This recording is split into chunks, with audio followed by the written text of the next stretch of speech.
প্রজাপতির গল্প।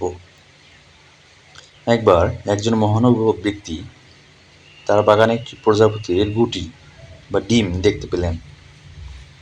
তিনি দেখতে পেলেন প্রজাপতিটি নিজের গুটি থেকে বের হওয়ার জন্য অনেক চেষ্টা করছে, কিন্তু বের হতে পারছে না। সদ্য জন্মানো প্রজাপতিটি অনেক চেষ্টা এবং পরিশ্রম করছে, কিন্তু যে ডিম বা গুটি থেকে সে জন্মাচ্ছিল সেটি থেকে তার শরীরের বাকি অংশ বের করতে পারছে না। একটা অবস্থায় গিয়ে মনে হচ্ছে হয়তো প্রজাপতিটি আর বের হতেই পারবে না। সে দাপাদাপি করেও থেমে গেছে।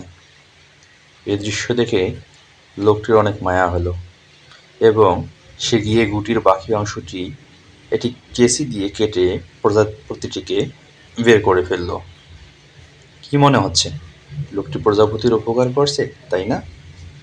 আসলে আপাত দৃষ্টিতে এটি উপকার মনে হলেও প্রজাপতিটির সবচেয়ে বড় ক্ষতি হয়েছে এই লোকের কারণে। প্রজাপতিটি গুটি থেকে বের হয়ে আসার জন্য যে চেষ্টাটি করছিল, তাতে প্রজাপতিটির শরীর আগামী দিনের চ্যালেঞ্জ নেওয়ার জন্য প্রস্তুত হচ্ছিল।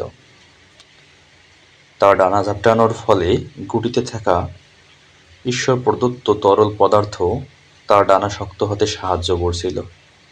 কিন্তু এই লোকটি যখন এটিকে বিনা পরিশ্রমে বের করে আসতে সহায়তা করল, তখন তার ডানা রয়ে গেল অপরিপক্ক।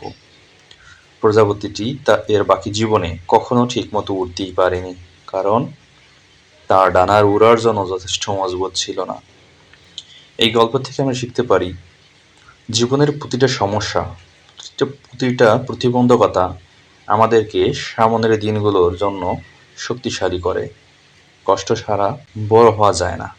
তাই নিজের জীবনের চ্যালেঞ্জ মোকাবেলায় অন্যের আশায় বসে থাকা বা অন্যের কাঁধে ভর করে পার করে দেওয়া আমাদের নিজেদেরই জন্য ক্ষতিকর।